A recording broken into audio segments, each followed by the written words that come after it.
பாபநாசம் சிவன் என்பவர் எழுதிய சிவன் பாடலை பற்றி இங்கு பார்ப்போம். நம்பி கெட்டவரவரையா, உனை நம்பி கெட்டவரவரையா, உமை நாயகனை திருக்கையிலையின் நாதனை நம்பி கெட்டவரவரையா.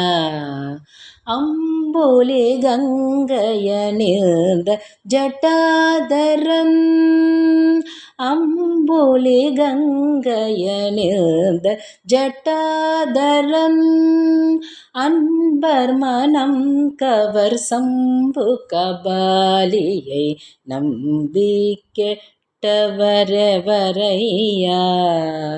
ஒன்றுமே பயனில்லையென்றுணர்ந்த பின் அவர் உண்டென்பார்.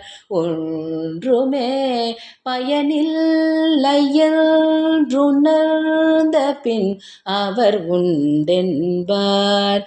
ஒவ்வொரு மனிதனும் ஒரு நாளின் நிலை எய்துவதுருதி, அதை மறந்தார். ஒவ்வொரு மனிதனும் இந்நிலை வரும் என்பது மறந்து விடுகின்றனர். அது எந்த நிலை? அன்று செயலழிந்தலமறு பொழுது சிவன் பெயர் நாவில் வாராதே. நம் செயல்களெல்லாம் அற்று சவநிலைக்கு வந்த பிறகு சிவன் பெயர் நம் நாவில் வருமா அன்பர்களே?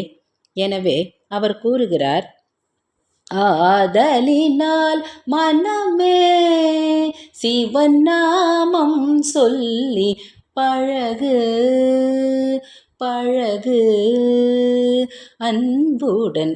ஆகையால் நாம் இன்றிலிருந்தே சிவன் நாமத்தை சொல்லி பழக வேண்டும் என்று குறிப்பிடுகின்றார். அதுவும் முக்கியமாக அன்புடன். ஆதலினால் மனமே சிவன் நாமம் சொல்லி பழகு பழகு அன்புடன் நம்பி கெட்டவரவரையா, உனை நம்பி கெட்டவரவரையா. ஆன்மீக அன்பர்களே, சிவன் நாமத்தை உச்சரித்து அவர் அருளை பெறுவீர்களாக. வாழ்க வளமுடன். நன்றி, வணக்கம்.